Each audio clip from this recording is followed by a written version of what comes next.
Thank you, Dan. And you know, TJ, there's no shame in having both of your picks knocked out either. We're also part of an elite club, so yeah. Well, Stan lost too, so hey guys. Yeah. Welcome. The losers did. We did it. Yeah. But yeah, we are going to go ahead and hop pretty quickly here into the fourth upper match. So this is AKAWonder. It is AK, so you kids at home, don't say AKAWonder. He is corrected us. It's AKAWonder. Is going to be taking on Turna.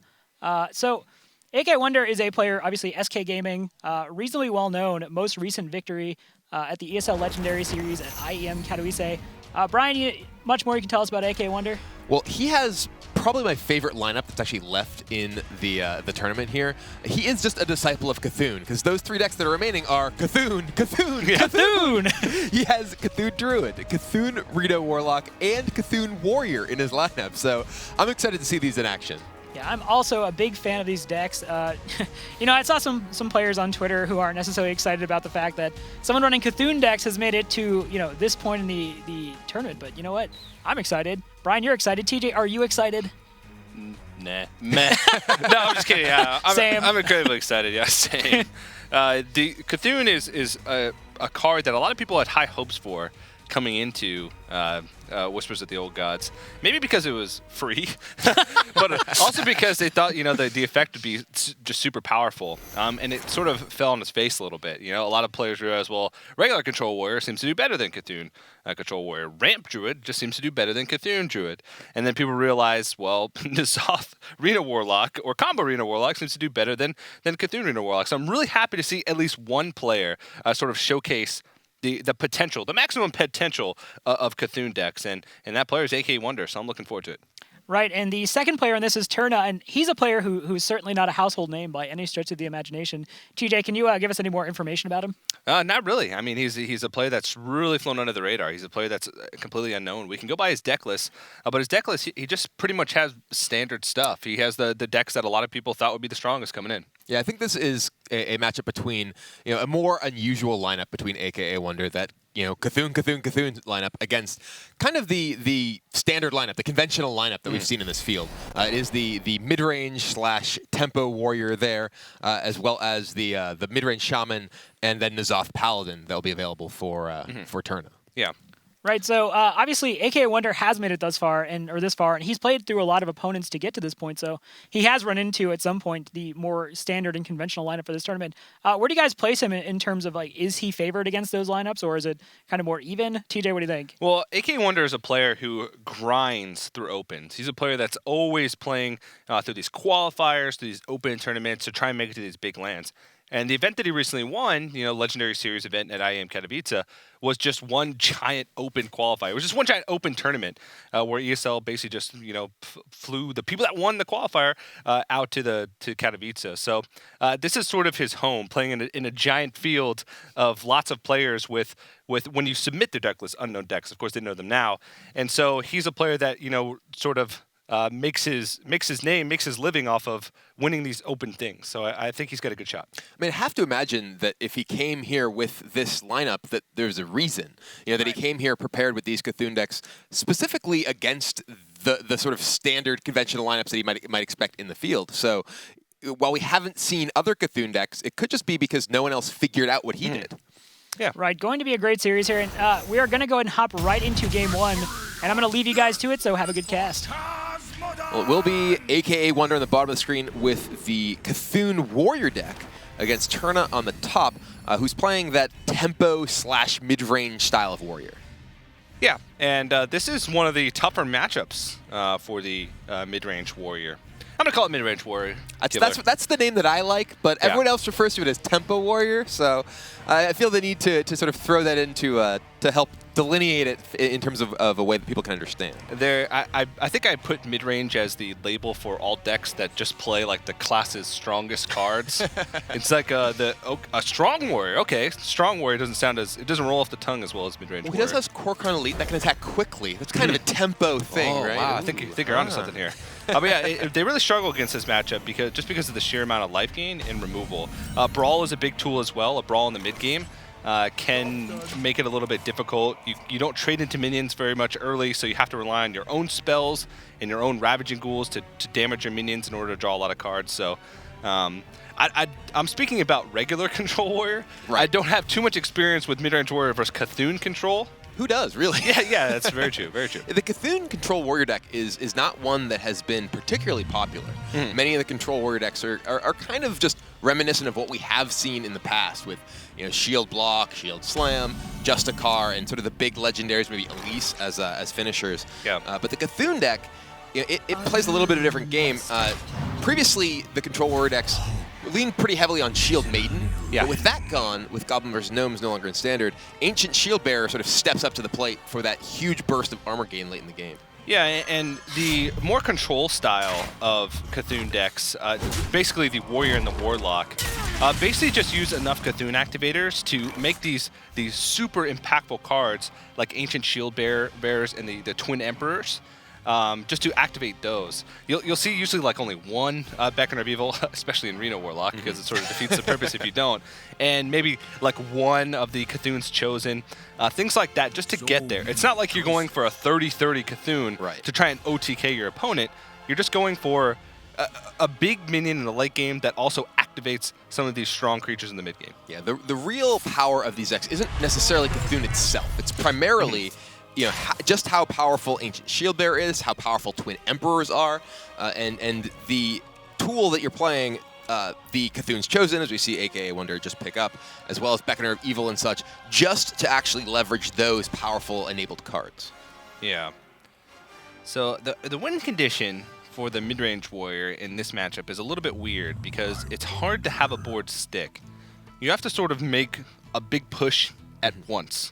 You have to not just give the Warrior one thing to deal with every turn. You have to force them to be under enough pressure to where they're leaving stuff on the board to activate Battle Rage, to even just deal damage. Because a lot of times it feels like you just never have a threat stick, and then you just run out of stuff because a lot of your cards or your minions are there to as utility. Like Whirlwind by itself against Control Warrior is basically just used to get your draw engine going with Battle Rage because it's rare that you can use it as removal.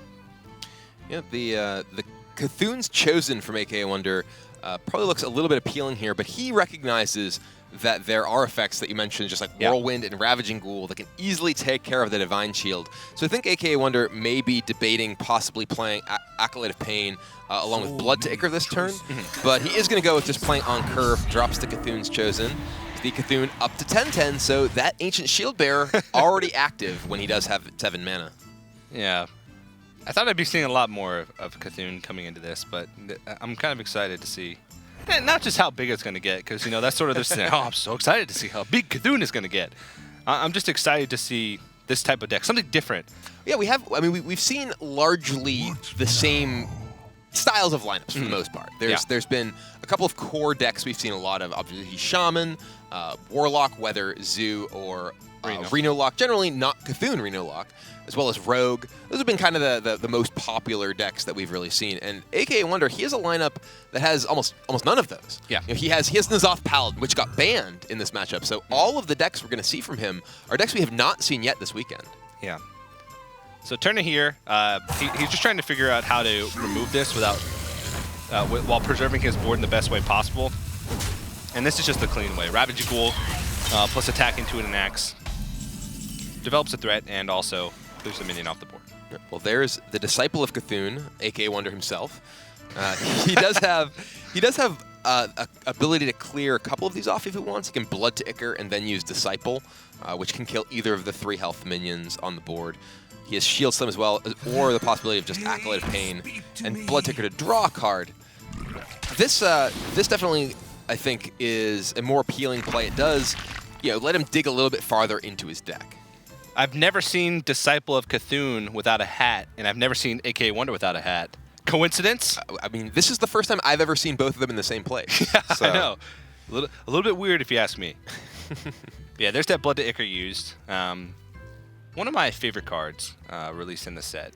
Lots of utility. It's found in pretty much every single variation of Warrior deck, along with the other 2 Warrior cards that were released, or 2 of the other Warrior cards that were released, with Ravaging Ghoul and Bloodhook Brave. Yeah, those have been hugely impactful in terms of the effectiveness of Warrior in the current metagame. Korokron Elite comes down, punches some damage, AKAWonder in the face. And do you think he has a couple of options here. He can use that Disciple. He could go ahead and just fire off the Brawl here. You know, this is not a board that's super big, but at the same time, you know, it's looking like it can get out of hand if he doesn't do something right away. Yeah. Also, there's a card that Midrange Warrior runs very often is Varian Rin.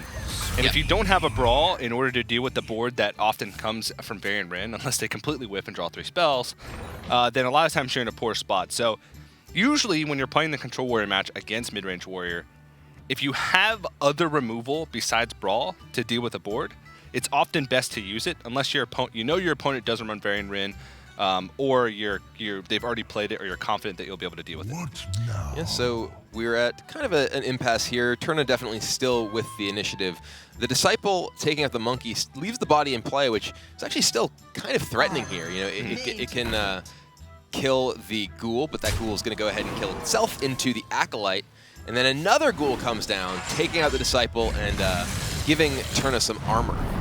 Wow, what fantastic tempo that's coming out from this warrior. Ooh. Bran is an interesting pickup for AKAWonder. Not necessarily something that's hugely impactful right now. Double Disciple of Cthulhu, not a huge deal on this board, but he can use Disciple to take out the Kor'kron Elite and then still have mana left over to play Elise Starseeker, which challenges both the other minions in play as well. Yeah, that is exactly what he's going to do.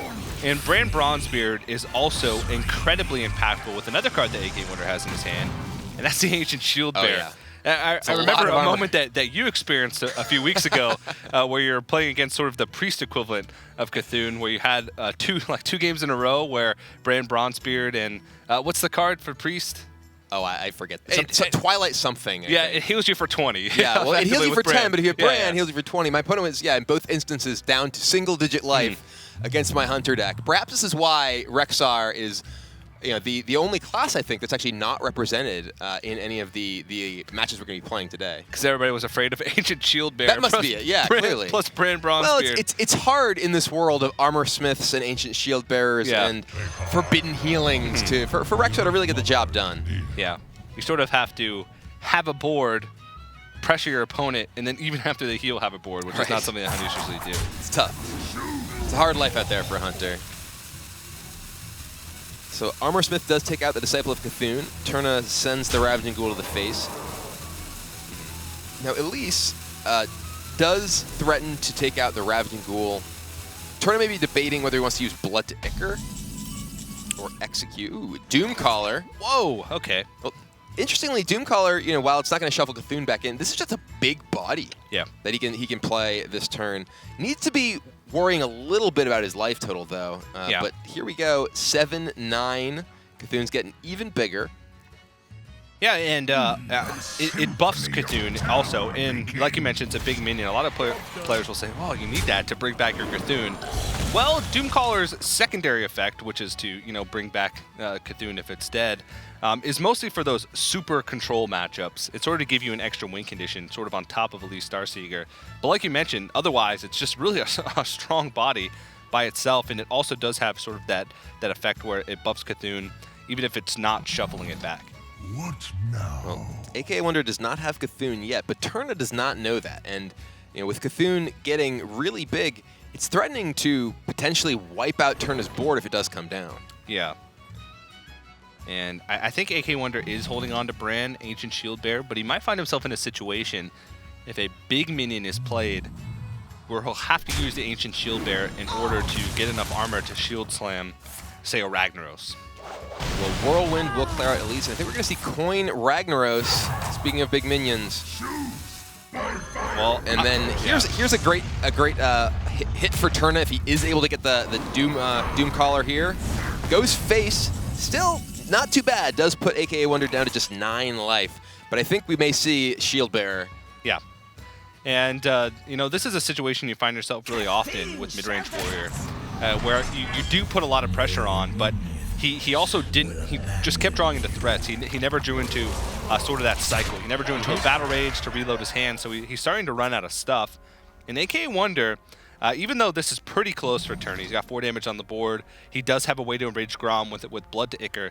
He's still quite a bit off. And AKAWonder just does still have a lot of reload for his armor as well. Justicar True Heart, he has a shield block available. So I think he's got to be feeling pretty good about his spot right now, especially since he must have so much experience with this deck. Yeah, Turna definitely in a situation that has to feel like things are kind of slipping away. Mm-hmm. His opponent has 2 big minions in the board, and he's not at a particularly low life total at all at this point. Up to 19 thanks to that shield bearer. And the 6/6 here, it threatens to punch through Bloodhoof Brave right away. I wonder if he may even consider Grom. Actually, he has to use that mana. He can't Grom plus Blood to Icarus to take down the 6/6 right away. Well, it looks like he may be sending his Karen in and then playing Bloodhoof Brave. Oh no, he's actually going to Grom here. Huh. Okay, so it is going to be Grom coming down. Well, maybe. He's debating. Yeah. Tough decisions for these players. There's incredibly high stakes. The winner of this, of course, going on to the championship next month. Fiery War Axe. he can take the 10, and that might be the option here. Well, Ragnaros and Grom are now gone. Yeah. We've seen the 2 big burst damage finishers from Turna end up already being used this game. So War Axe to hit that leaves you in a position where there's not that much that can just come out of your opponent's deck and take you by surprise. Yeah, the only real threat left remaining is the Avarian Rin. I believe when I was looking at his deck list that he ran that version. Some people opt to use the Archsea for Fahm as sort of that late game win condition. And that's not really that big of a threat by itself. The threat is that it brings a bunch of minions out with it sometimes. But that's why AKAWonder's been holding on to that Brawl. Even though he's had opportunities to use it, I think he knows that's what its purpose is in this match. And Turna picks up an Acolyte of Pain. I think we may see him use that with Blood to Icar here to dig a little bit deeper into his deck. What does he find? Battle Rage would be a pretty good pickup, especially now. Yeah, and that's really the key card for the mid-range warrior deck in this matchup. Battle Rage is what the deck needs in order to actually refill its hand. As we see here, Turna is kind of running out of resources, and he needs a lot more than he has to punch through all of the armor that AKAWonder is going to be able to gain. Yeah, especially since now that the tank up is active. It's going to be hard for AKAWonder's just going to, when he clears the board, continuously be able to get out of range of much of what remains in Turna's deck as far as damage and minions go. And I mean, with Bran in his hand too, the threat of Twin Emperors or the other Shield Bearer coming down. Or Cthulhu, or if he could stick around for a turn, that is. All right, well, he does play Enrage the Brave. Oh, there is Battle Rage. I think what Turna did was he made the conscious decision to play the Bloodhoof Brave first because he realized that he needed the pressure, and he was thinking that it wasn't that likely that Battle Rage was exactly his next card.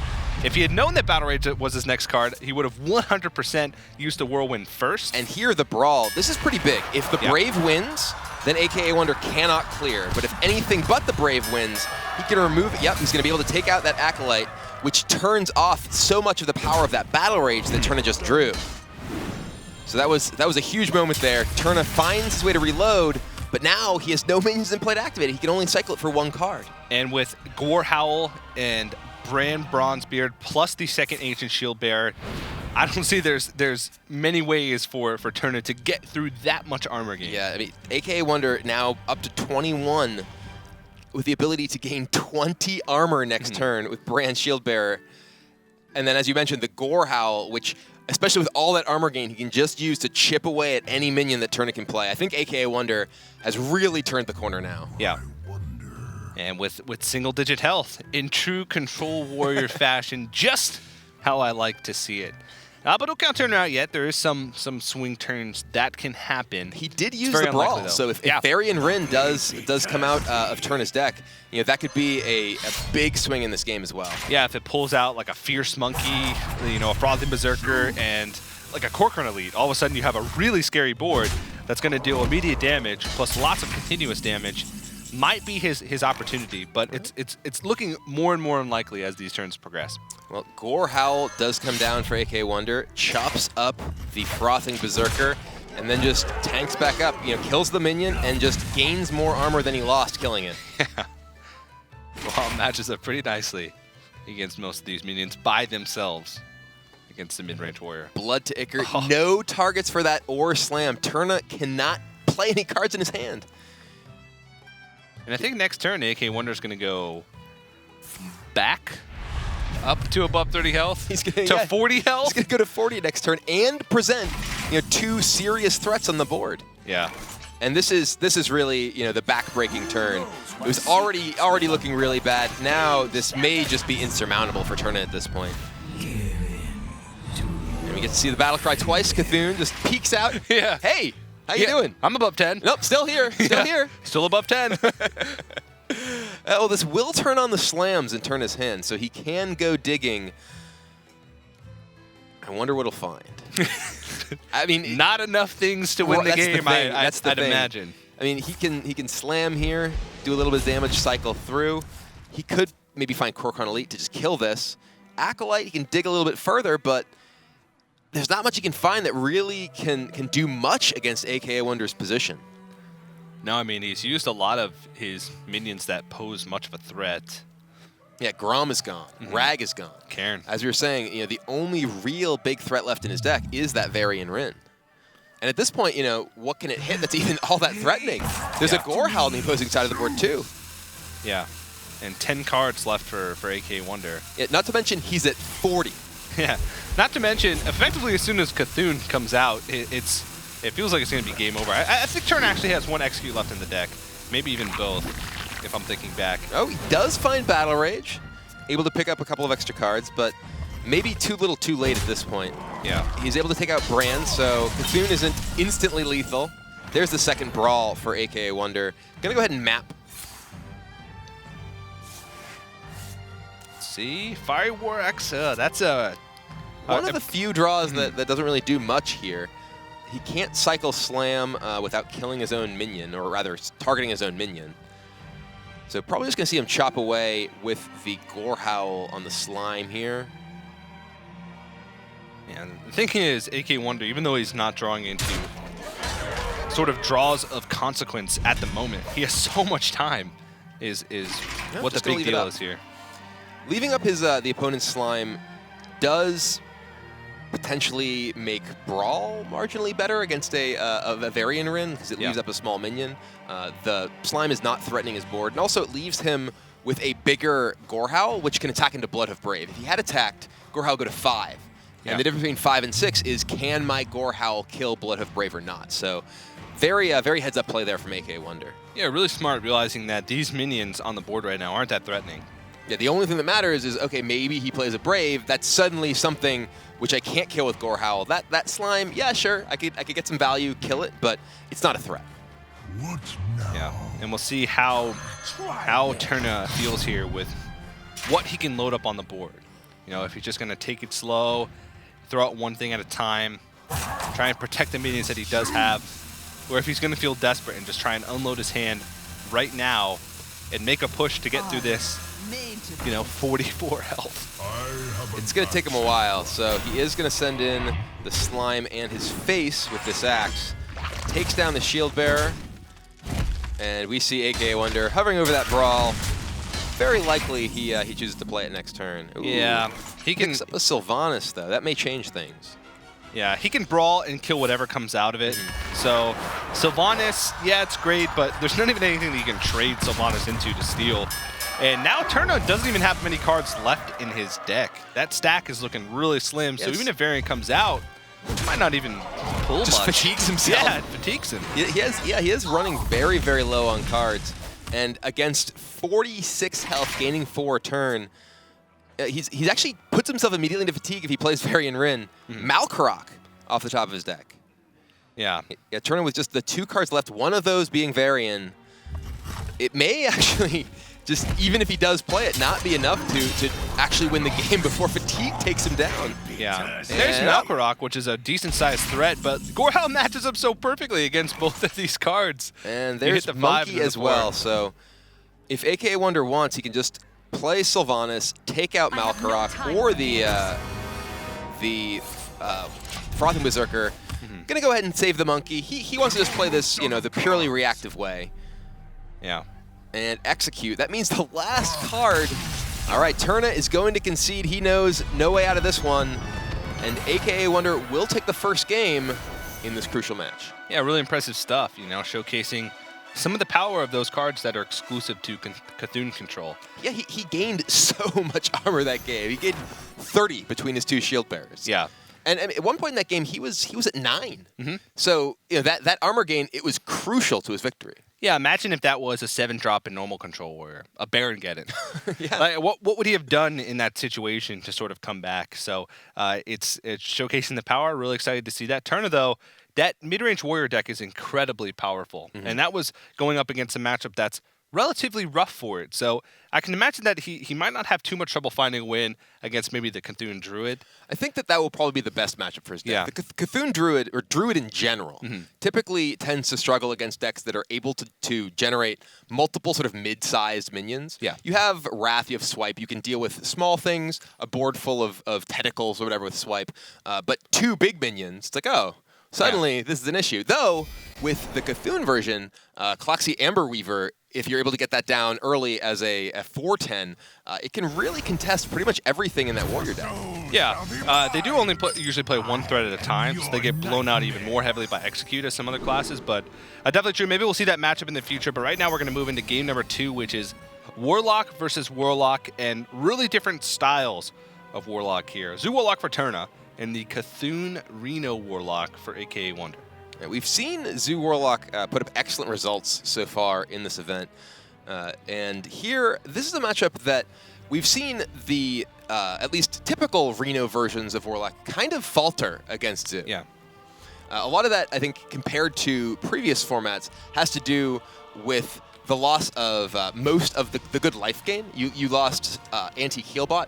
You also lost Sludge Belcher, which was a hugely impactful card in terms of your ability to kind of protect yourself in the mid game. Yeah. And that was where the Reno Locks thrived. Really was okay. I can deal with some of your early stuff. Maybe I Hellfire, and then I can start actually stopping you in the mid game. But now it's only really Reno that's your powerful defensive tool at that point.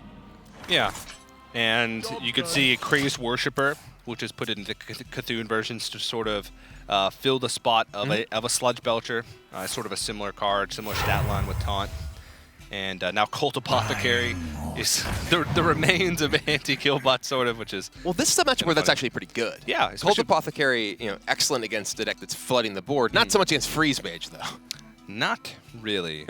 You have to Leroy and then Cult Apothecary as a combination just to heal for a little bit. Bran, Leroy, Cult Apothecary off by Emperor. Yeah. Okay. I gained... Oh, I'm dead anyway. Yeah. Got to be creative with it, and a lot of times that means be inefficient with it. So Turna has a little bit of slow draw, no 1-drops, does just coin out the Peddler here.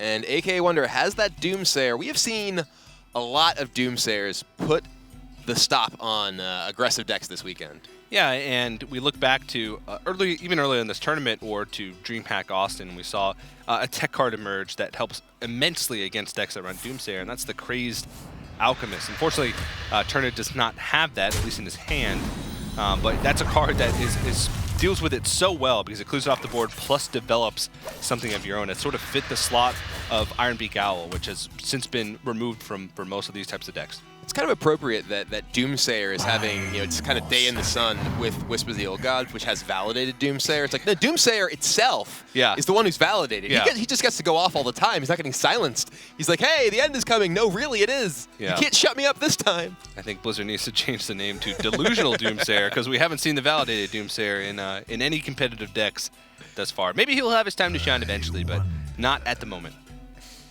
So Turna goes with a second Dark Peddler here. Looks like he's debating, I imagine, between Possessed Villager and Argent Squire. Those are kind of similar cards in terms of their function. Maybe he actually just wants a taunt with the Footman, but he already has Void Walker in his hand, and you're not really looking to protect yourself or your minions all that much in this matchup. Yeah, it's 50% more health, but 100% less ready for action. It's true. Is the Void Walker. All right, he does take the Argent Squire. So what do you think the reasoning between Argent Squire and Possessed Villager might be here? Well, Possessed Villager is much better with Power Overwhelming. And that's about it. Like, I would usually take it, but Defender of Argus is a lot of times better with Argent Squire because of the trades that you can make. Right. So I think that's what he was hoping for. He wanted to play Defender of Argus this turn, potentially, and that in fact affected his choice. Yeah, the defender obviously working much better with the Divine Shield. If that were Possessed Villager, it would lose the buff, come back as a 1/1. Yeah. So here, Turna's got a lot of options. You know, he's facing down a 4/7 Twilight Drake. He has the tools to remove it. He has that Power Overwhelming in his hand, as well as this Direwolf Alpha he could choose to use. Looks like he's going to go ahead and, yeah, Power Overwhelming the Peddler, send it in, kill off the Drake, and then probably play a Villager? Maybe I would imagine. even a Zealous Initiate. Could be. Zealous Initiate is kind of cute because it's defensive against some sort of mass removal effect. Yeah. If his board were to get wiped by, say, Demon Wrath, the Zealous Initiate would buff his remaining Argent Squire. Yeah, and you know that might even be what happens. Cthulhu's Chosen, it's sort of vulnerable to efficient trades here, just on the board, not even factoring in what Turna could possibly have in his hand. And he does have that Demon Wrath. So Voidwalker would also survive Demon Wrath, as it is a demon, but the Initiate is much stronger against a possible Hellfire, for instance. And Voidwalker just might have more use. I think it's more flexible later on if you want to protect a crucial minion from something that's on the board once AoE later in the game has been expended. Well, there is the Crazed Alchemist from Turna, a little too late. Would have loved to see that a few turns ago. But he's still in a pretty good spot. You know, AKAWonder has just the Cthulhu's Chosen, which is not particularly effective against a board of various small minions. That thing's great against the, say, mid-range warrior decks with a lot of 3/4s and such, but not so good here. Yeah. And trying to think the best trades that Turna can make. He does have Knife Juggler, so he could try and go for Snipes on the Divine Shield to get a clean trade in with the Zealous Initiate and preserve the Divine Shield on the Argent Squire, but it's not guaranteed. And also, he'd sort of be flooding the board a little bit, maybe more than he wants to for an AoE spell, but I think it's the best line of play in this situation to try and go for that. Gonna go ahead and go Juggler into, looks like Imp Gang Boss. Okay. Taking a shot. No, goes to the face. So, yeah, he's gonna go ahead and attack in here. Gets the buff of the Imp Gang Boss. It's actually probably the best possible target, since that is the minion most likely to survive any given AoE effect. Yeah, Turna sort of went with the middle ground there. He did want to go for the Knife Juggler, but he didn't want to flood his board with smaller stuff like the Possessed Villager or the Crazed Alchemist or the Voidwalker. So he threw out the Imp Gang Boss. So even if he did miss the juggle or juggles, then he would still have a board that was a little bit resilient to some of the AoE that AKAWonder has. I mean, this is looking like a very good position for Turna here. AKAWonder, you know, he has a few possible plays this turn. Can go with Demon Wrath, which would kill several of those minions. But again, that buffed Imp Gang Boss does survive, and because it was buffed, he can't even kill with Shadow Bolt. Yeah. I have seen some pretty crazy Arena Warlock decks that run both Cthulhu and N'Zoth, because you can sort of activate N'Zoth without many death rattles, and you can sort of have Cthulhu as a powerful minion without many Cthulhu activators. It's true. I mean, we see it. Do you think it's a viable strategy, Kibler, to pack your deck full of old gods? I mean, we've seen decks that have, you know, quite a few of these powerful late game cards. We have seen the Reno / N'Zoth Warlock decks. Combo. I don't know that I've actually seen the N'Zoth Cthulhu Reno combo Warlock just yet, but I'm sure it's out there somewhere. Yeah, I saw some people experimenting with on ladder, so it wasn't in any sort of competitive environment. I've definitely had my chat be like, you should make a deck with all 4 old gods. And I imagine the first time I got, you know, Cthulhu or any of the other ones off of Yashiraj, that I would be kind of, it's like, oh, I got a Tendra. Oh, it's a 6/6. Well, I think, who was it? It was Kaka at DreamHack Austin was running both Yashiraj and, was it Yogg-Saron? It might have been. Yeah. He was playing a lot of very, very big legendaries in that deck. I think he listened to Twitch chat a little too much that day. Yeah, it worked out pretty well for him. He finished decently. It's going to be a while before people have sort of fleshed out the full potential of old gods and whether or not you can fit 2 in a deck. So it looks like Turna is debating exactly how he wants to do this. Pretty complicated turn. Sylvanas always makes life a little bit awkward, but just going to go ahead and fill up the board, protect his minions with that Voidwalker, and a pair of villagers we see there on the screen, go and give him a bit of resilience to AoE as well. I think Turna found himself in a position that a lot of players find themselves in when they're faced with a Sylvanas on the board. Do I do the math to try and figure out if it's correct to kill a Sylvanas and kill what's stolen? Or do I just ignore it, go face, and hope the best happens? And that's sort of the line that Turna played. There's a Shadow Flame, so he could be punished, but Shadow Flame would still leave 1/1s. He'd only steal a 1/1, but it would clear this very scary board. Yeah, it definitely, I think that Shadow Flame is looking like his best opportunity here. He does have 7 mana, but I believe his Cthulhu is only an 8/8 still. He's only played the Cthulhu's Chosen in this particular game, so he does not have the activator for the Emperors here. And even with Twilight Elder, he'll still be a little bit short. Yeah. Is there any merit to saving Shadow Flame and trying to preserve Sylvanas by using Demon Wrath and Shadow Bolt? Would that even be, a reasonable clear? It looks like it may be what he's going to do. He's going to go ahead and fire off Demon Wrath. Oh, he's going to use Demon both. Wrath and Shadow Flame. Okay. So this is going to clear the board entirely, leave him with just the 1/1 imp. Yeah. So here, he wants to use both of his sweepers, ensure that he has the best chance of not dying to burst damage from Power Overwhelming. Yeah. There's a Doom Guard. With Crazed Alchemist. Yeah, with the Alchemist. That if he sticks around. It's true. So this is getting pretty precarious, but AKAWonder, he does have Jiraxis in his hand, which can threaten to get him very much out of range. If Turna is to just kind of go in here, throw the Doom Guard at the face, it could be just blocked by Emperor next turn, even just the single Emperor. His twin's nowhere to be found, but and then Jiraxis may just seal the deal.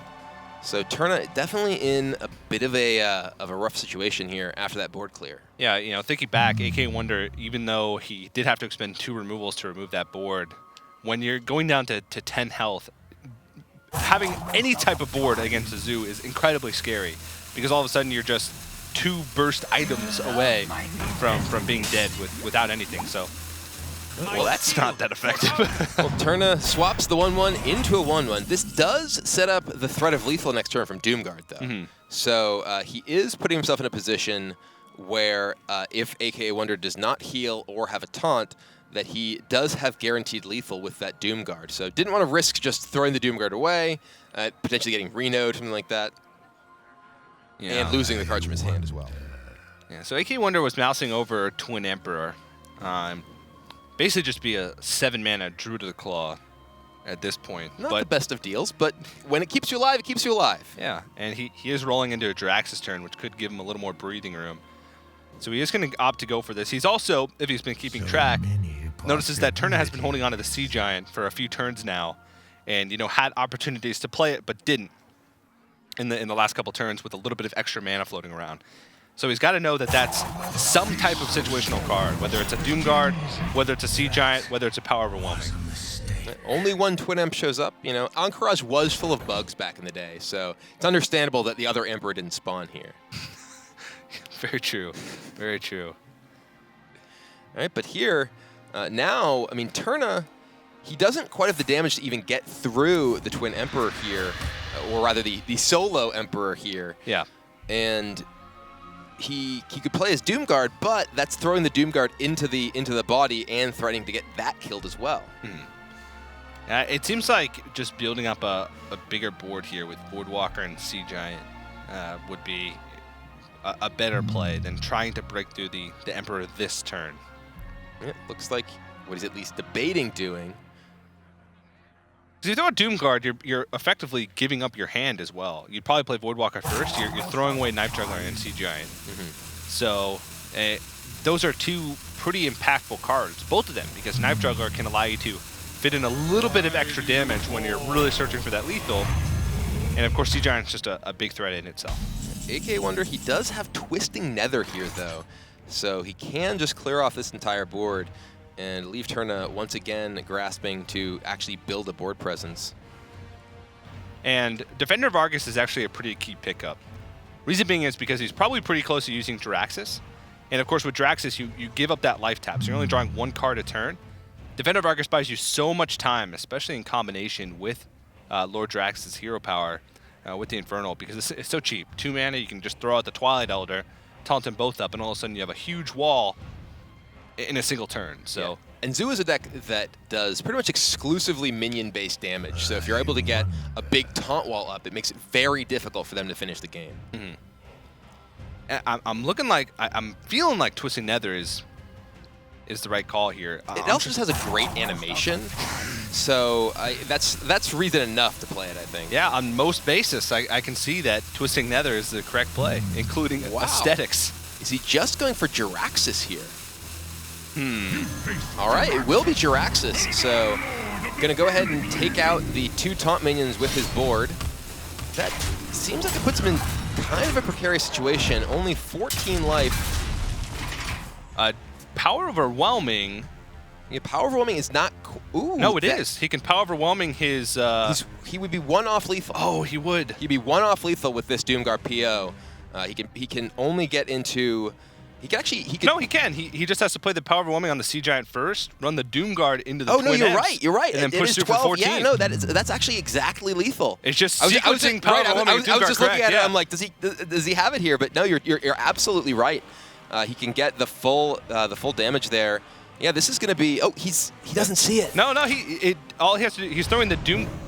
No. Oh. He doesn't see it. He had the Power Overwhelming on the 12/12. Doomguard into the other minion. He would have 14 damage, but here, he just needs to throw if the juggle goes face. No, he just needs to throw the Doomguard into the taunt. Oh no, he's still doing it. Never mind. Yeah, I'm just missing it totally. The only way he could have thrown. I just somehow managed to miss that. Good job, Turna. I'm an idiot. Yeah, and that's a smart play by Turna as well. Even if you're sort of in a situation where you're very close to lethal, but you're unsure, just putting your damage on the board and then counting. Yeah. Right, I was so terrified that he was just going to Power Overwhelming that and attack that in. Yeah. And I was like, no, that doesn't do it. That doesn't do it. Yeah, he actually moused over it first. Right, I know. That was why I was so terrified that was going to happen. Yeah. But there, that was AKAWonder taking a pretty big risk, leaving so much power on the board. And it ended up costing him. He lost that game thanks to that big board presence that was remaining. You could tell he took a lot of time in that turn. He sort of, assessed the risk and thought, well, playing Jiraxis early a lot of times is good because you get those 6/6s rolling. You can play the Defender of Argus early. You can use, if you buy yourself 1 turn, then you can use Twisting Nether. He was rolling into turn 10, so he was hoping, I'm just going to Twisting Nether and then play an Infernal. Right, and make an Infernal as well. So I understand the thought process, and I understand that he understood the risks. Right. But it ended up not paying off. He made the read that Power Overwhelming and Doomguard weren't the 2 cards, but ripped Power Overwhelming off the top. Yeah, that's true. Very true. They became 2 of the 3 cards, and it ended up working out. So AKAWonder now still has both his Cthulhu decks left, Cthulhu Warlock and Cthulhu Druid. Turna has Paladin and Warrior left remaining. So the mid-range warrior that we saw earlier, he's got some decent matchups moving forward. So this could be a really close series. Yeah, I think the Zoo deck from Turna was probably the strongest that he had for this particular series. That was a deck that was going to easily find a win against the Cthulhu Druid, I imagine. That's kind of classically a tough matchup for Druid. Yeah. You play individual big minions, they have a swarm of minions and pump spells, so able to punch through your sort of mid-sized stuff. The Warlock deck as well, as we've mentioned throughout the weekend, it's kind of a precarious matchup for sure. You don't really have the great big mid-game defensive cards you used to.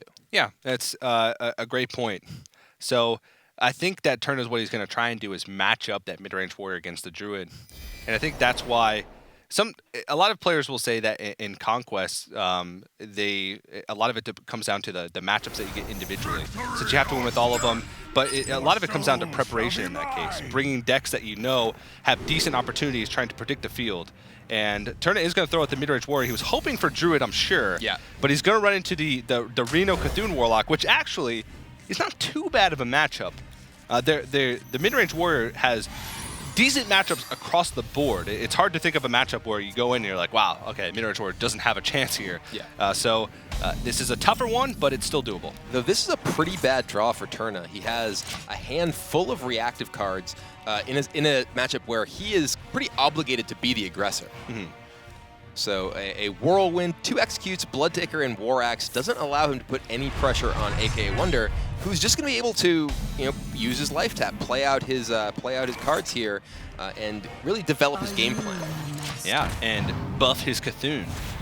And going back to Turna's last turn there as well, a lot of times in mid-range Warrior, you just play Axe on 2. Right. Because you do rely a lot on tempo. And armoring up turn 2 means having to spend mana on Fireworks on turn 3 means you forego playing a Fierce Monkey or a Frothing Berserker.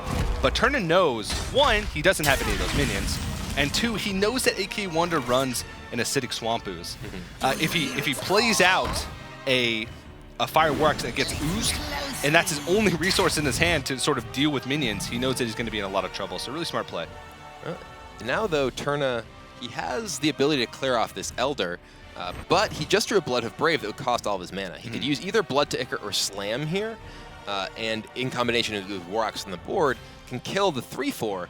That doesn't allow him to actually develop anything proactively, and also sort of threatens to, if he leaves this minion alive, does threaten to grow Cthulhu to a 10/10. This isn't a matchup where that Cthulhu being bigger matters nearly as much, because the only card that triggers off Cthulhu is really Twin Emperor. Yeah. It still can be a big deal, but Twilight Elder doesn't really grow it that quickly. It's true. You can afford to leave it around for a few turns. You know, a Twilight Elder over 4 turns is the same as like a brand disciple of Cthulhu. So it's not really too risky to leave it up for a few extra turns, especially since, like you mentioned, a lot of times the damage from Cthulhu is sort of irrelevant. So Blood of Brave for Turna there.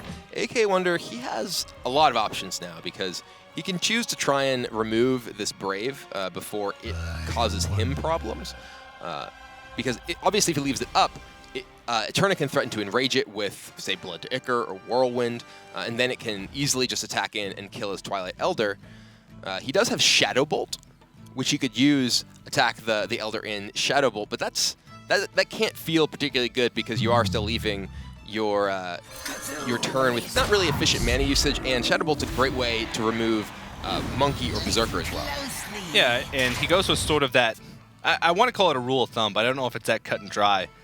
If your spells feel awkward, just play the minion on curve and deal with it in the next turn. That's usually sort of my motto when I run into situations like that, where I have an important minion that my opponent has on their board. I want to remove it. My removal feels a little bit awkward, so I just play my on-curve minion. Yeah, but this is a great opportunity for Turna here. He has a couple of ways he can choose to deal with AKAWonder's board. Whirlwind would both enrage his Brave and remove the shields. Gonna go ahead and slam here, and then he could potentially just Blood to Ichor his Brave, or he's gonna go Blood here. Okay, Blood to Ichor and Whirlwind, then attack. Yeah, this is still really clean. There's any number of combinations here, exactly how he wanted to use his cards. Yeah, it's gonna clear everything off, and he enrages Brave, gets to attack 5 damage to face. So has a significant amount of threats on board and clears off everything AKAWonder has. Yeah, he also damages his minions, which means, and his face. All 3 of them. Other players would have damaged like the Blood of Brave, but not the slime, which means that if he does draw into a Battle Rage, it's going to get a lot more value. But here it's going to be not punished, but dealt with in a pretty effective way by the Mortal Coil and Shadow Bolt. And our best friend, Doomsayer, the most accurate Doomsayers of all time, I think, from this weekend. Lots of them predicting the end. Turna, he has 2 executes, so he can pretty easily clear off this Doomsayer if he does choose to do so. Yeah, and one of the reasons why this deck is commonly called Tempo Warrior is because it relies heavily on having a board and using its resources, its card count, its card advantage, for being able to sort of gain board control. So you will see executes very often on Doomsayers, even if you have a small board. With this deck, just because it allows you to keep at least some semblance of a board in play moving forward. Yeah, and I mean, here again, a couple of options. I imagine the Frothing Berserker coming down allows him to attack into the Doomsayer, use Execute, and Armor Up. Not the armor is super important, but growing the Berserker over time does give him a lot of ability to threaten to close this game out quickly. Yeah. Very true. Sylvanas Windrunner, and that's a very welcome draw. What it does, I mean, it's not the best situation for it, given the fact that Turna can just sort of trade in both of these minions. But what they can't do is get extra value. They can't like use a slam and then execute it and just keep pushing damage. They have to deal with it first and then rebuild back up a board. So it's not quite used to sort of sneakily steal one of these minions. It's used just to stop the damage and stop Turna from putting more stuff on the board. Yeah, this will slow down Turna's assault quite a bit. We were just saying, that Berserker was threatening to get out of hand. Doesn't matter if it's just going to die. Yeah. And does slow down Turna as well. He can't really play anything particularly big this turn after firing up that Battle Rage. He does have the Weaponsmith, which will give him some presence on the board, but not nearly as threatening as if that Berserker were able to survive. Yeah, both players have some pretty scary minions here, and there's the twin. Speaking of scary minions, this time Veclore is going to come with Vecnalash. That's just how I remember it in Encourage. Just how I remember it. There's some exploding bugs here and there, some tanks dying to Imbalancing Strike. Yeah. That's why they're so scary. Yeah, I think I was like 13 when that when that content came out, but I don't remember quite as vividly as you do, but it was still fun. Oh, I remember it. Yeah. And this is sort of going to tell us not the maximum potential of the decks, but close to it, because both players sort of have really strong curves. We're seeing all of the big threats from both of these decks. Doomcaller with Cthulhu, and of course the twin amps for AKAWonder, and then you have Karin, Malkorok, and Varian Rin for Turna, which are all the late game stuff for these decks. I mean, this is really where the Cthulhu Warlock deck is really designed to shine. It has such a powerful late game with, obviously this big play of 2 4/6 taunts in a single turn, followed up by further big minions on future turns. So just what AKAWonder is looking to do in this kind of matchup. And now that's Turna's second execute. Not only does Cthulhu represent, okay, maybe I blow up a ton of your minions, but now Turna is completely out of ways to deal with it. Yeah, and you could tell that Turna is struggling to find, the better plays for his turns. It looked like he wanted to play Malkorok there at the end, but I think he realized that he'd already attacked, so he couldn't trade in and hope that he got a 3 damage weapon. So at the last minute, he sort of threw out that Karin. This play with the Cursed Worshipper and the Earthring Farseer allows AKAWonder to preserve the life total. Ooh, what is it? Eaglehorn Bow. Okay, all right. Basically a Fiery War Axe in this situation. Yeah, I'll take it. But this allows him to curve in this, keep his Twin Emperor away from being able to be killed by just the Karin, and still saves Doomcaller for next turn. Yeah.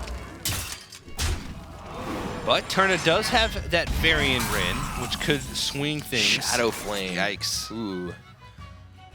I don't know if this is really a great opportunity for Shadow Flame. Have you played much Cthulhu decks? I have played very little in the way of Cthulhu decks. I wonder how many times Cthulhu gets Shadow Flamed in order to clear a board. I imagine it's probably not that many. Yeah.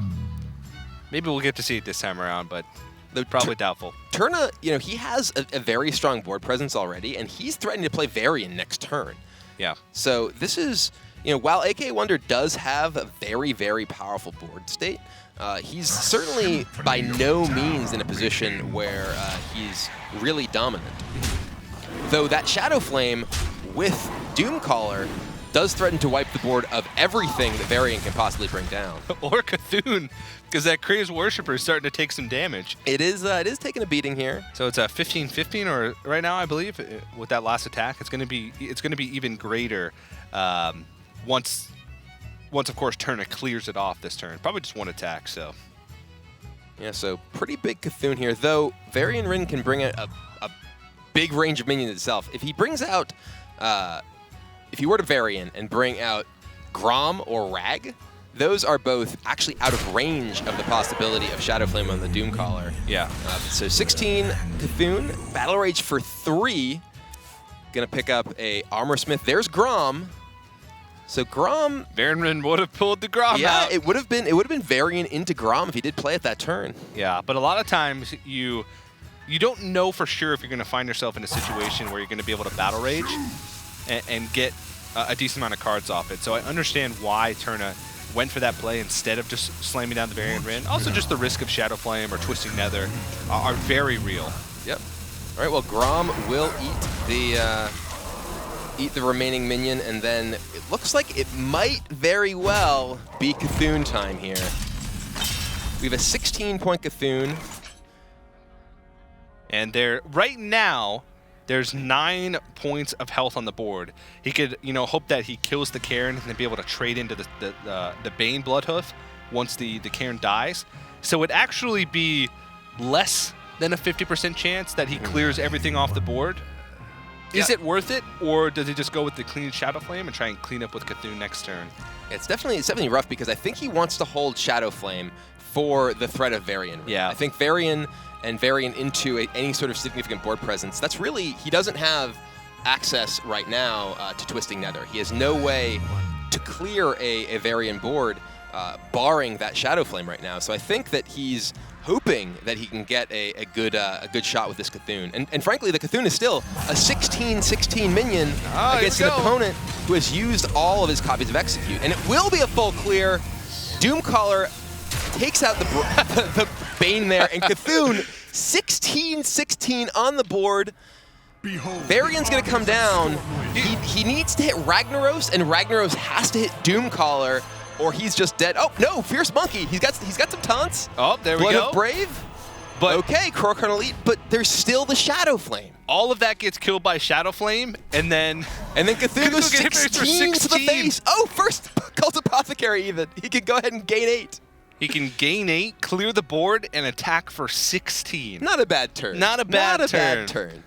And AKAWonder looks pretty underwhelmed for someone who just seriously cleared a board with Cthulhu and now has one of the cleanest turns I've seen lined up for him. I mean, he's in a very, very tough spot here. Yeah. Not necessarily in this game, but just overall in this tournament. This is a huge match. And he's definitely just thinking through, okay, what's the absolute best possible play? He may have, play that's, highlight reel worthy right here, blow up everything, attack you to 1, but still going to take his time, make sure he's doing things right. Yeah. And crunch. All right, you got a bunch of minions. How big are they? Not 16/16. That's not even close. And he's going to try and gain some armor, draw a card. I think it's Execute or Bust. I think he's used both Executes, hasn't he? And even if he finds the Execute, he's only going to gain 3 or 2 armor. Yeah, he wouldn't even be able to armor up. And there it is. So AKAWonder takes the second game. Now it's just one more Cthulhu deck that he has to win with. Yeah, and that's a pretty big deal going into that last match. So it's Cthulhu Druid that remains for AKAWonder. And I'd imagine that's a lot of people say that's the strongest, but in my opinion, I think Cthulhu Druid is the weakest form. Cthulhu Druid's the most straightforward. A lot of the other Cthulhu decks, they are more about leveraging the Cthulhu synergy cards. The cards like Ancient Shieldbearer, Twin Emperors, whereas Cthulhu Druid, it's just kind of Cthulhu minions all the way up, kind of like turtles all the way down. It's nothing but just body. And that kind of deck, it really requires that you curve out in a certain way. Yeah. Because it's just kind of like a mid-range deck that happens to have these big payoff cards and this huge endgame. Yeah, you think about Cthulhu cards by themselves, they're just sort of, averagely statted minions that might have a little bit of a special effect. Cthulhu's Chosen, I guess, has Divine Shield, so it can trade up sometimes, but you can fall into those situations where things just don't align and your Cthulhu's either really weak or you just don't get that ramp and your opponent just pushes you out of the game because they have better minions. So I do think that this is probably going to be the tougher one, especially looking at the decks that he has to go up against. That mid-range warrior will probably do pretty well against it. So it's going to be a tough battle. And keep in mind, for those of you who might just be tuning into this match, this is a decider match to see who goes to the Europe Spring Championship. So it's a pretty big deal. Yeah, the winner will go directly to the championship. The loser will have a chance, I believe, to play against world champion Osaka in the decider match later in the day. You don't want to have to do that. You want to win now and book your ticket right away rather than have to go up against the world champion. Yeah, very true. Very true. And Turna has the Paladin deck remaining as his last deck, which is, of course, the Soft Paladin. He has the Warrior as well. Yeah, I know, but just we haven't seen. Yeah. We haven't seen the Paladin deck, so just informing what that deck is. That's the most popular deck out of the entire field. Over 100 N'Zoth Paladins, I think, were entered in this tournament with just a bit over 120 players, I think. So we are going to move into Cthulhu Druid versus the mid-range Tempo Warrior for Turna.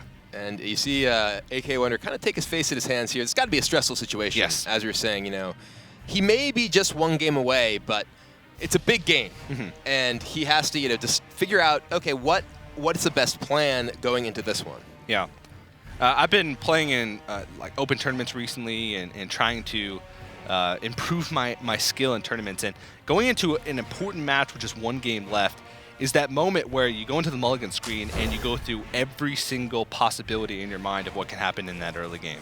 And that's exactly what AKAWonder is in. He needs to just focus. And Turna, on the other hand, he's just got to make sure that he's not letting the fact that he's down in the series get to him, and just take it one game at a time. Not worry about the end goal, just worry about winning this game and then worrying about winning the next game. So just some different mindsets for both these players. Yeah, the mental state and the pressure that these players are under really can't be discounted. They've been playing all weekend. They had to fight through so many matches already to get here, and it could be down to just these few games remaining. In fact, perhaps only this one game remaining as to whether that whole weekend pays off. Yeah, and it's also about establishing yourself. AKAWonder, has proven that he's a really strong player by, winning the Legendary Series at IM Katowice. But Turna, there's not many people that know who he is. So just building a name for yourself beyond just the one match that you had featured in the Europe Spring Preliminaries, it also has to be playing into the back of their heads. And even for AKAWonder, he was able to come out on top at IM Katowice. Yeah. But there's a big difference in terms of the prominence of that compared to something like the Europe Spring Championship. Yeah, or making it to BlizzCon. Right. Yeah. I mean, everyone remembers the champions from each of the seasons so far. We have Diane, Naiman, and Nijak. Everyone knows those names now. Whereas not everyone necessarily knows who won any given tournament throughout the year. Yeah. So these are big stakes for both these players. And here, AKAWonder debating whether he wants to actually attack his opponent after using his hero power. This is in consideration of Battle Rage. Yeah. Also, consideration of attacking into the Armor Smith, because both of those sort of activate Battle Rage, but eventually he knows he will have to deal with Armor Smith. So these are, even though it's turn 2 and you're like, he's roping on turn 2, there is a lot that goes into this, and he does decide to attack the Armor Smith. I like this a lot more than I would have liked, attack face. Especially since it also puts armor on Turna, which means he's further away from being able to Battle Rage for extra value. Yeah, we've definitely seen a lot of considerations like this by players throughout the weekend, making some plays that look really unintuitive to the average observer, but are very important in the overall texture of the matchup. All right, so AKAWonder, he kept that Cthulhu's Chosen, or rather the Disciple of Cthulhu, in his hand. He is the Disciple of Cthulhu with all 3 Cthulhu decks here. Go ahead and fires off at the Armor Smith. So now the Disciple threatens to trade with Armor Smith, but Turna does already have the weapon in place to take care of it. Yeah, I think this is more just to set up for a swipe, because the 2 strongest minions that mid-range Temple Warrior plays on turn 3 are Fierce Monkey and Frothing Berserker. So it lines up incredibly well with swipe. So yeah, if Turna were to just attack into the Disciple, play one of those 2 minions, AKAWonder does have the perfect answer. Yeah, and also he needs to get these Cthulhu buff cards out of his hand, because he does have that Klaxi Amber Weaver, which needs Cthulhu to be buffed in order to get that extra health, which ends up being a big deal a lot of the times. Or, getting out an Execute the turn before you want to play a Dark Irakoa could also be a big deal, because that's a huge minion too. Right, we'll go ahead and swipe off the Berserker before it can get out of hand. And now AKAWonder with a pretty solid curve after this point. And Turna does have a monkey to play this turn, but most of his hand is pretty reactive. Yeah. One of the hardest parts about this matchup from Turna's perspective is making sure that you know what threats are available in AKAWonder's deck, because you have to sort of be a little bit greedier with removal than you are in other matchups with the mid-range warrior, but you can't be too greedy, because then eventually you won't have that tempo, you won't have that pressure that you need to push through to the end of the game. So it's still a tough matchup, and he hasn't had the best of starts, getting his board clear. Here AKAWonder, this is actually a pretty big decision, whether he plays a bear or a cat. If he plays this in cat form, he can kill the, and this is what he's going to do. And I was going to say this is what I was hoping he would do. Yeah. Takes out the monkey right away, because if he did play a bear form druid, his opponent could just damage it and then execute it and then be ahead on the board with the monkey. This is such, as the name might suggest, a tempo-based matchup here, where the druid is trying to ensure that the warrior never has a threat that sticks in play throughout each turn, because that's really how they just get ahead and keep piling damage in. I really like how you just simplify that decision so much. He really needs to decide here whether or not to play a bear or a cat. Well, it's true. That's the decision. It's true. That is true. And cat is for fight, so he wanted to fight. He played the cat and fought. What is bear for? Bear is for tank. Bear is for tank. Yeah. Bear. Okay. This is Alamo's guide to druid, okay? You clearly don't know much about WoW. No, I don't. Well, I thought I did, but after being on a desk with you for more than 5 minutes, I realized that I, in fact, do not. But this does set up a clean turn for Turna. He can play the Acolyte of Pain and Whirlwind to take this off, but he wouldn't be in nearly as good of a position if, like you mentioned, he was able to play the Acolyte, Whirlwind, execute, and then keep pushing forward. Exactly. So he does pick up a second execute, so that's a very big draw for Turna there, potentially allowing him to just keep pushing through. If AKAWonder plays Arakoa here, it's a very easy clear for Turna with one of those executes. Yeah. And it looks like he's actually just going to go ahead and respect the execute. Rather than play one big minion, he wants to remove the Acolyte, which would potentially threaten to draw extra cards with Whirlwind or Ravaging Ghoul, as well as Battle Rage. Yeah. And then just develop 2 minions himself, which puts him in a much better situation against the threat of execute. Mm-hmm. And now that Cthulhu is up to 12-12, which means the Klaxi Amber Weaver will be able to get that extra health. So now he's got sort of 2 targets instead of just playing the Dark Arakoa and getting it executed. He now has another target to sort of maybe bait out and execute or just have to pressure. Yeah, and he has a pretty nice curve over the next few turns. AKAWonder, he has, because of this play now, he could potentially play that Arakoa next turn after Turna potentially spends his turn reacting right now. And then if his Arakoa dies, he has 2 4-drops to play on the turn when he hits 8 mana. Mm-hmm. So this is really AKAWonder setting the game up such that he wants to keep Turna responding to him, and if he forces Turna to respond to him and doesn't allow Turna to actually generate a significant board presence himself and actually pressure AKAWonder, once he gets to the point where he plays Cthulhu, especially if those executes are exhausted, it's really just smooth sailing from there. Yeah, that's... Speaking of big threats, Twin Emperor Veclor coming with his buddy this time, Vecnalash. And yeah, this is really starting to get away from Turna here. He hasn't been able to stabilize any sort of meaningful board presence, and he can't get through this except for throwing his body in. Even with that weapon from his, he may just actually end up battle raging here just to dig. I think that's what's going to happen. I kind of wish that I enjoyed saying any word as much as you enjoy saying Vecnalash. Vecnalash is a great word. It's a great name. It's a great name. It's incredibly difficult to pronounce if you don't know it, but I learned how to pronounce it being here with you, Kibler, so thank you very much for that. You're very welcome. But yeah, this is, you could tell that Turna was in a little bit of an awkward spot, having to override his Fiery War Axe with his Arathi Weaponsmith just to try and get something on the board, and he is picking up more threats. But I really like the point that you made about AKAWonder making sure that he's the one that has initiative, not allowing Turna any room to clear plus develop. He has to worry about doing one or the other each turn. Yeah, and this will be one of the 2 crucial executes in the Tempo Warrior deck. And this is really one of the things that sets that deck apart from the more controlling decks, because Turna only has 2 executes. That's his only real removal. And now, this is a really threatening Fandral, because it can represent the possibility of duplicating any of the choose effects, as well as a 4/10. Bearcat is for tank fight. It's true. Bearcat is in fact for tank fight. You don't even have to choose. Yeah. It's an embarrassment of riches. Yeah, and if eventually both executes are used, that gives so much room for AKAWonder just to play a Cthulhu, which is the biggest minion of them all, in order to just keep snowballing his own board, and Turna just doesn't feel like he's gaining enough of of a position to do this. He could innervate out Cthulhu this turn if he wanted to. I think we may... There's still an execute left. Yeah. I think we're just going to see AKAWonder into Twilight Elder, which grows Cthulhu as well. Yeah, that's exactly what happens. We play AKAWonder, builds up Cthulhu. We play Elder, builds up Cthulhu more. And now, this is a spot for Turna where this is a really, really scary board.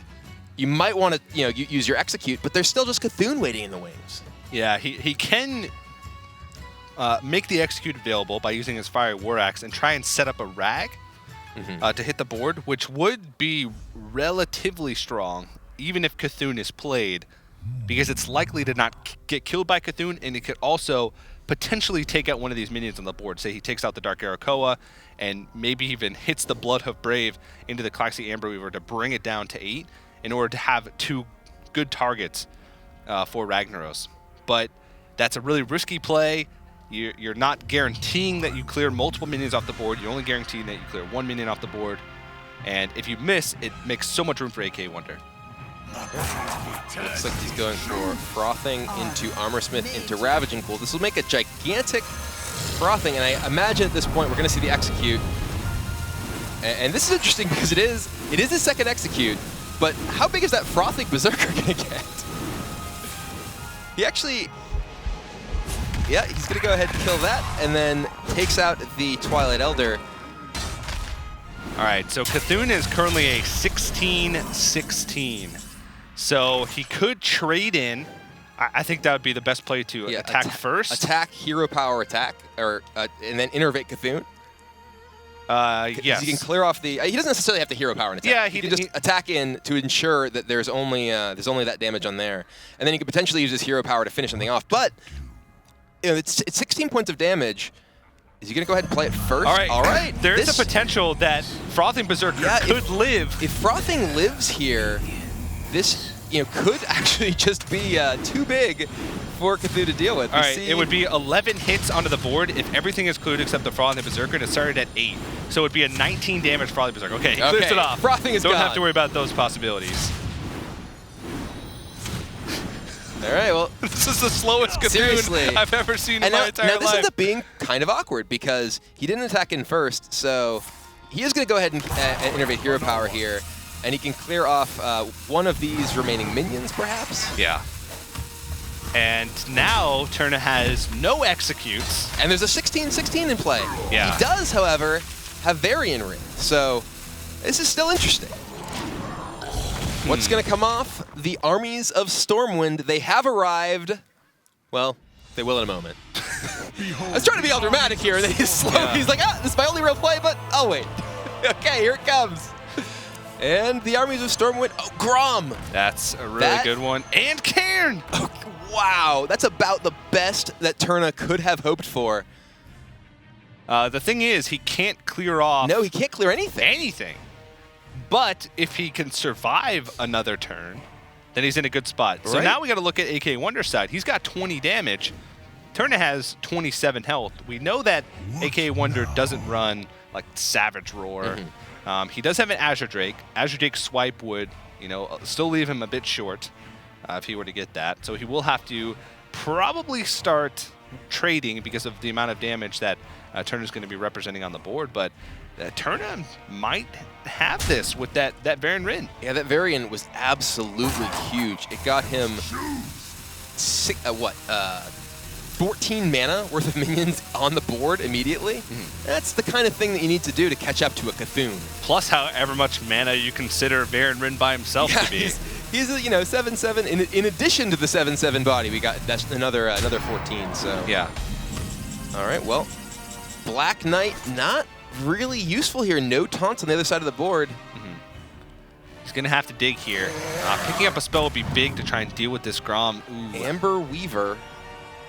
That is not really what he wants here. He's not only facing down this huge board, but there's Ragnaros waiting on the other side of the board, the other hand. And there's no clean way to clear anything. His best play at the moment is to trade the Cthulhu into Grom, which is sort of a good spot by Turna to make the trade, even though he's not clearing the Amber Weaver.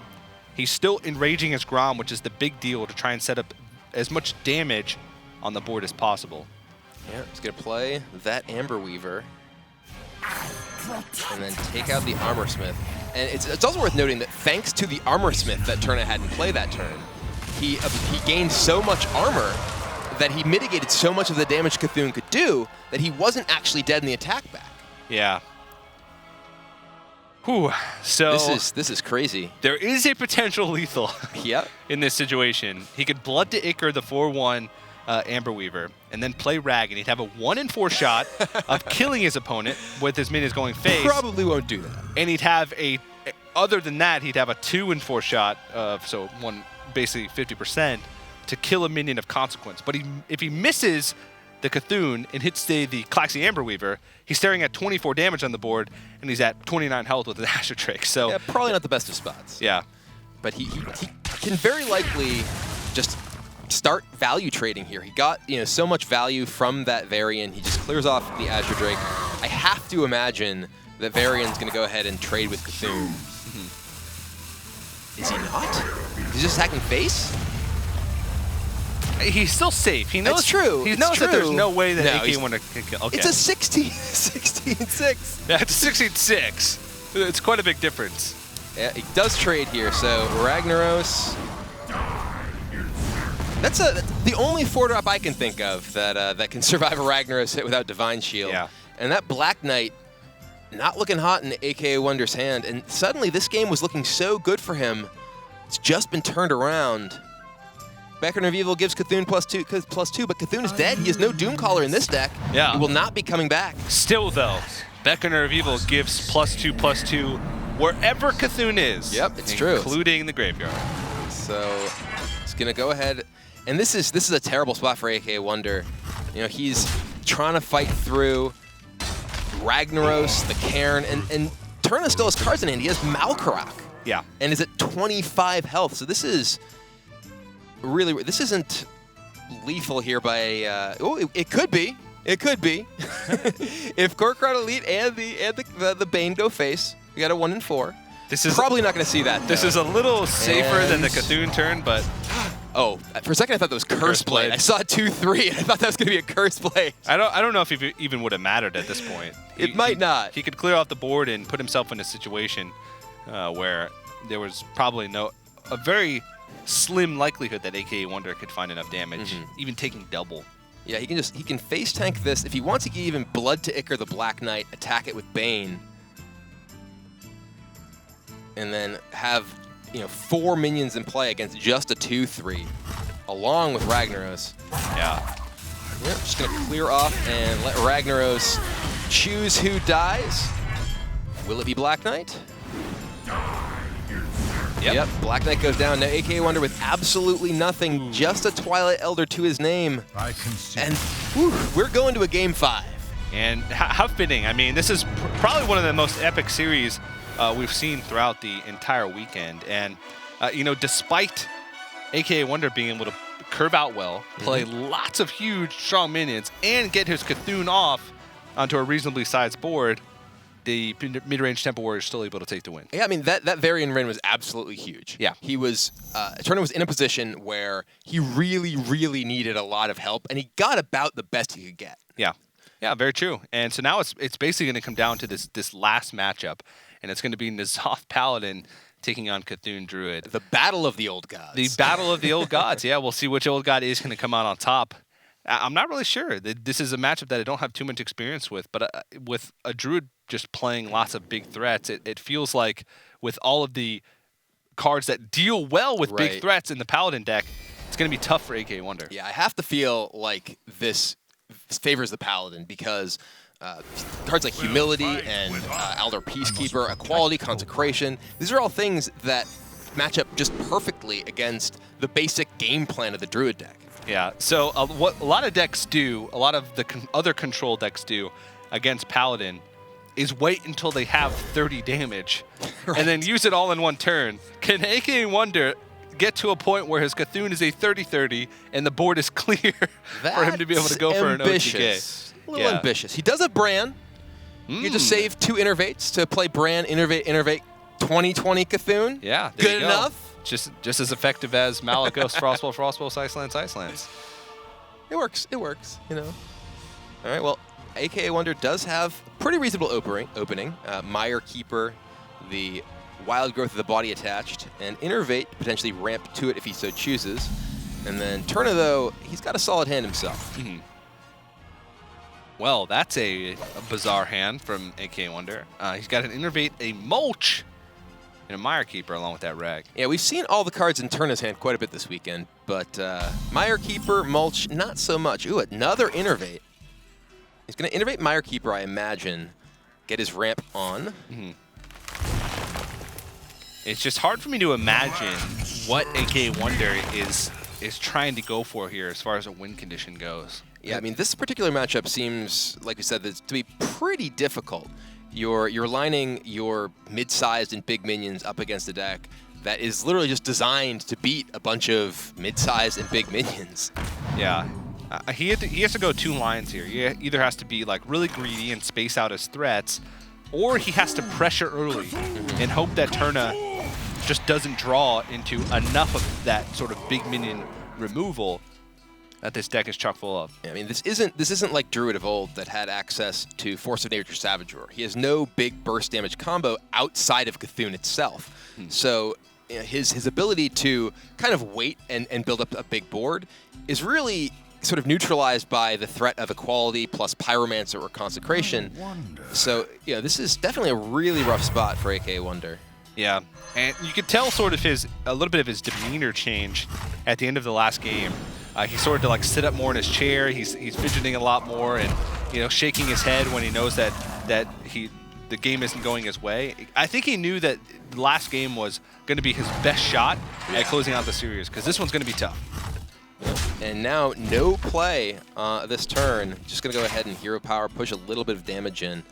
And the longer the game goes, I have to imagine the more it favors the Paladin deck. Yeah, and this is I think Turna, one thing that he's done is built his lineup really well, and I mean that's sort of something that we've talked about a lot over the course of the weekend, because so many people brought a very similar lineup, but he covered all his bases with his deck, and it's a very similar lineup to what Chalky won DreamHack Austin with. You're just sort of subbing out the Priest, and so it's a recipe that's had a lot of success recently. And we'll see if AKAWonder's Cthulhu lineup, this weird lineup that we haven't seen any of across the weekend, if it's going to be able to overcome. Well, he does have the ability to innervate into a Ragnaros here, and given the state of this, I have to imagine that it is what we will see. And there it is, Ragnaros the Fire Lord, the mean Rag, I think, as Saddle was calling Angry it. Rag. Angry Rag. Gonna go ahead and Fireball Turna for 8. And Turna does have Sylvanas in his hand. He does have Equality, but he only has 5 mana. He can't actually play any of those just yet. He does have Peacekeeper, and this will allow him to do a little bit to build up a board. But AKAWonder, he can remove these. He can Wrath and Hero Power down one of those, and then he'll do 8 to Turna. He may just have to force the Equality Consecration or set up a 50-50 for lethal against Sylvanas next turn. Huh. This is what I was saying. Maybe he can win by pressuring, but that last 7 points of health, even if he does clear the board here, the last 7 points of health is going to be very tough to get through. Yeah. Because once his Rag is gone, he doesn't really have much more proactive stuff other than Cthulhu. Dark Hero Koei, he's going to slap it down on the board and just say, Peacekeeper me. Actually, if he uses this to actually close out the game, all right, yeah, he's going to go ahead and... Is he playing... It looks like he's playing Living Roots.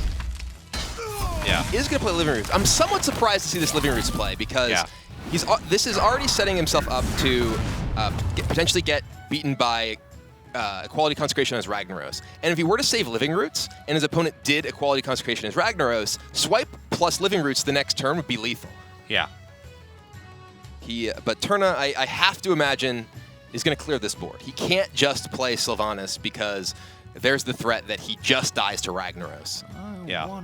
And he's still a few turns away from, his heal, his Ragnaros Lightlord. He doesn't have the Forbidden Healing in his hand, and I really like this going for the Pyromancer Equality. What this does is it allows him to, I was going to say it allows him to Hero Power to be able to answer a threat next turn, but he does get the Solemn Vigil off, and I guess he's just searching for heal. But now he's I guess Peacekeeper will allow him to deal with the Dark Arrow co-op. Yeah, he has, as we've mentioned before, such great tools for handling these big minions. You know, Peacekeeper in his hand, Keeper of Ultimon in his hand, Ragnaros to heal up if he gets to that point. And Turna draws a Harvest Golem. Yeah. So Keeper of Ultimon looks to be his play. None may steal And Peacekeeper. He really wants to. He's going to ensure that there's no shenanigans here. If swipe off the top, nourish into swipe. Not going to be good enough oh no, he's used both innervates. Right. He's not going to be able to just draw it this turn.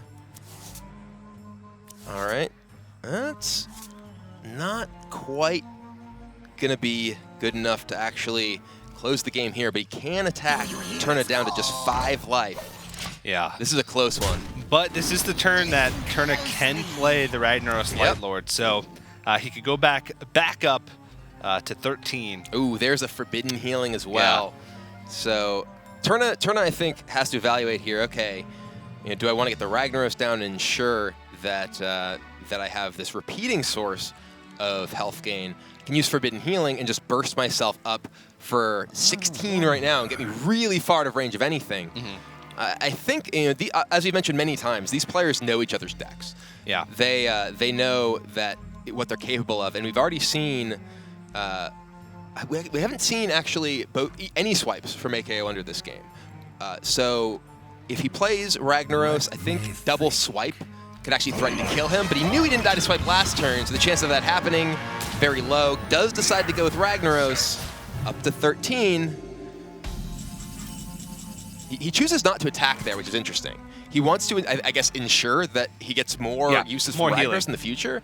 Yeah. But if Ragnaros survives here, I think he has to feel like he's in good position. Yeah. AKAWonder, he has a few options here. There's Mulch, which he goes and fires off right away. Got to get that off the board. Oh man, we'll see what is going to give Turna though, because we've seen some pretty crazy stuff happen. Cormac the Impaler. Cormac? It actually could be used next turn. He does have the ability to potentially enable Gorbak. And it actually would take out an Azure Drake, which is pretty substantial. Though I have to imagine we will see one of these die. Potentially, yeah. Yeah. Because AKAWonder recognizes, okay, I've missed my window to burn you down. You know, you're definitely going to have some way to heal back up. I'm going to ensure that I'm protecting my minions, which is how I'm going to have to win from this position. Yeah. So double Consecration is clear here. He could still play Acolyte or Harvest Golem plus Hero Power. Oh no, he's still one short from Gorbak. He'd be one, yeah. We'd still be one minion short. And if he double Consecrations, he would die to Cthulhu. It's true. Because Cthulhu is a 16/16, he'd have 12 health with a 4 health minion on the board. So it would be exactly lethal with Cthulhu. So that would be an out for AKAWonder. And if he could feel like he can leave minions up on the board, just try and clear as much as possible. But I think that double Consecration is just... Yeah, it's got to feel like his safest play. Yeah. He's able to wipe out all of AKAWonder's board. This means so. Cthulhu off the top. Yeah, Cthulhu could just be lethal here. And even if he doesn't draw Cthulhu, he does have Bran into Twin Emperor. So he can make, with 8 equality and 2 consecrations gone, he makes 3 4/6s. Somehow, they're the triplet emperors. 2 of them are still named Vecnalash, however.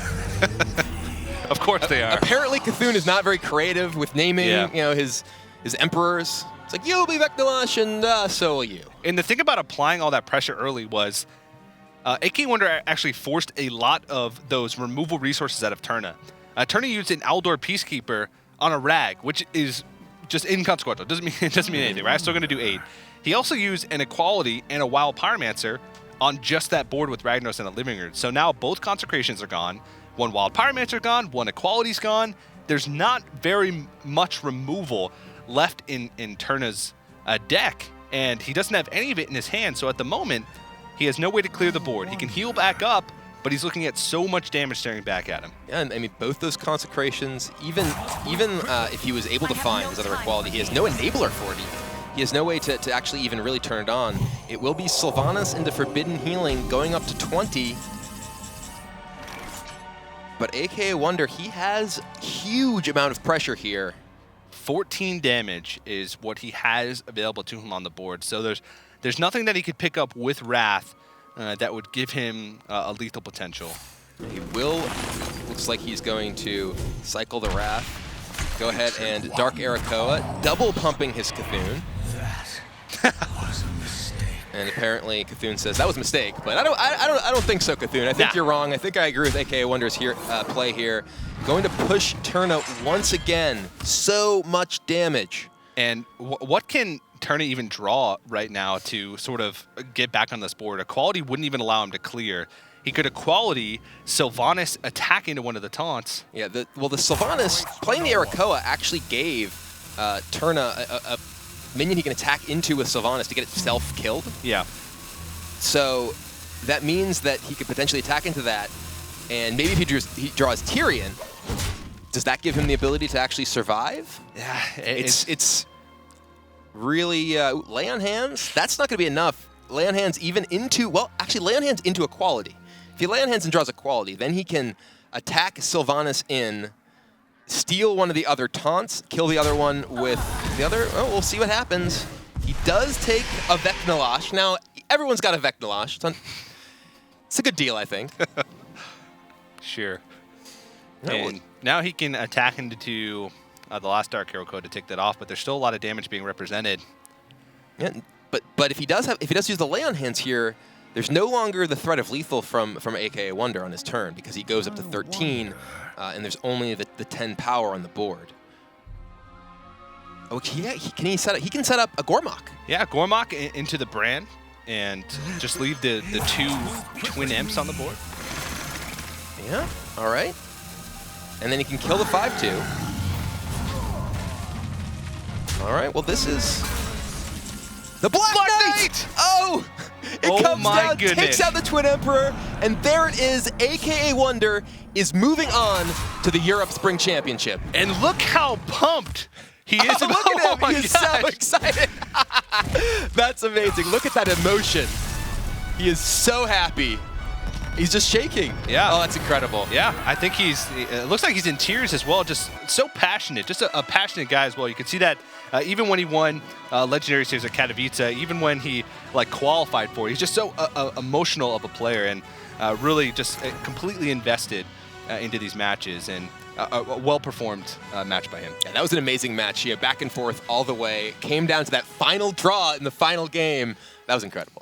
Yeah, you spoke, TJ, earlier about the fact that AKAWonder is one of those players who, open tournaments are his battlefield, and it's so awesome to see him lately just getting those results, both at IEM Katowice and this one as well. But we now have 4 players heading to the Europe Spring Championship. Those are Crane, Loyan, Tice, and AKAWonder. So 2 players from Complexity Gaming, 1 from G2, and now SK Gaming also represented. Turna will actually have his shot. This is kind of exciting. To possibly redeem himself later on as he faces off against the world champion Ostkaka in the final match of the day. So from here on out, we are heading down to the lower bracket to see what happens. These are all players who, they fell down into the lower bracket, but they fought their way back. Obviously, Turna just heading down there from the upper bracket, but whoever wins the remainder of these matches, again, going to the Europe Spring Championship. What a stacked lineup. Yeah, we have so far. Last season we saw the story was upsets, and now all these players are players that fans are familiar with. Yeah, no, that really speaks to, again, how much the game has changed, and the cycling out of some of the decks, I think, has drastically changed the landscape of the game.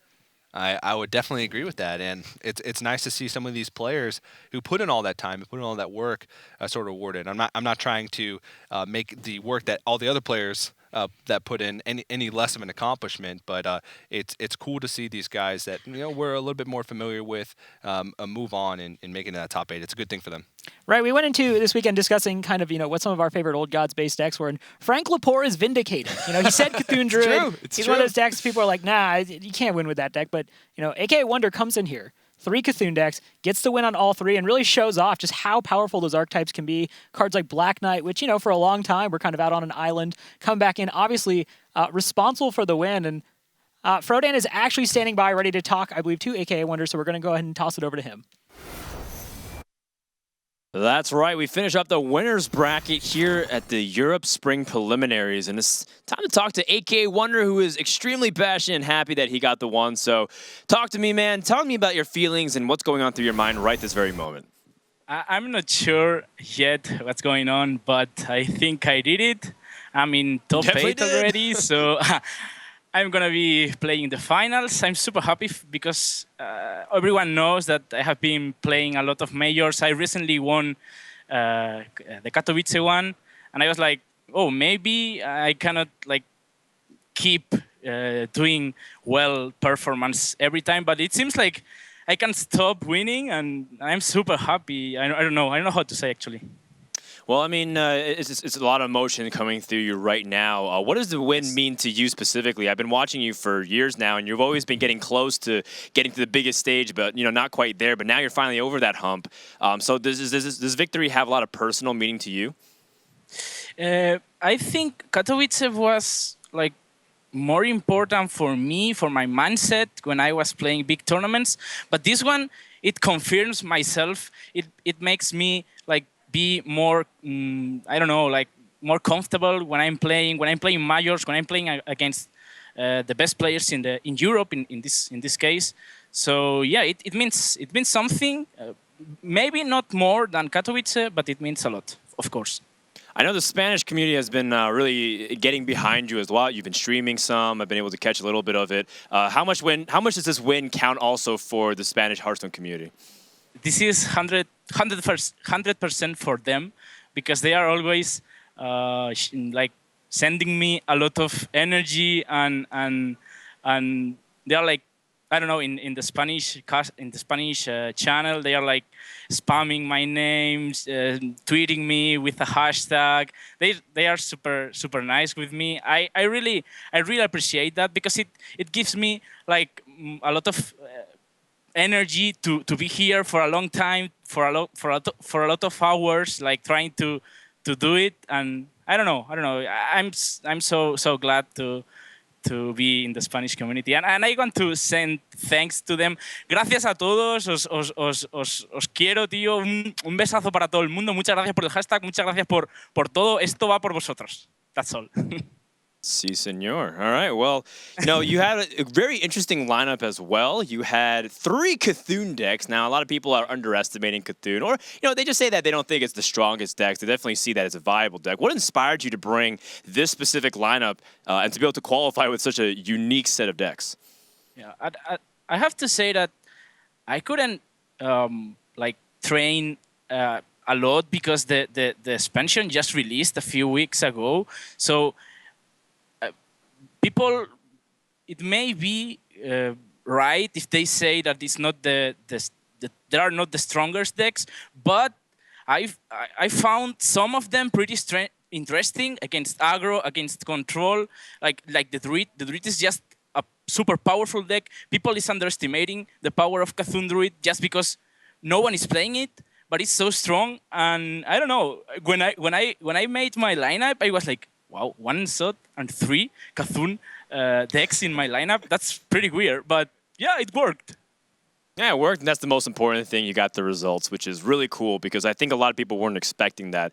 But a job well done, and congratulations. You're the 4th person to join alongside Crane, Tyson, Loyan. Really good company to be in. Let's go ahead and have some final words. You already said something in the Spanish community, but go ahead and just talk to the whole general community about anything you want to say, any people you want to thank.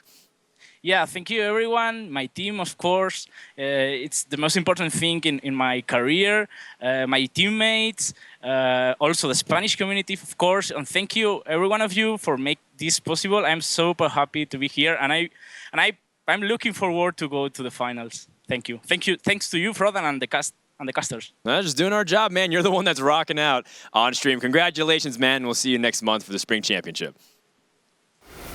All right, so that was AKAWonder, our 4th player, which means we are halfway done. We have 4 other matches. Turna will be coming back to play Osaka at the end of the day, but for now, we're going to head to the lower bracket to decide who is going to be able to get that 5th spot between Einar and Cypher. So stay tuned, guys. Make sure to hashtag HCT out there on social media. And when we come back, our 5th match here in day number 2 of the Europe Spring Preliminary.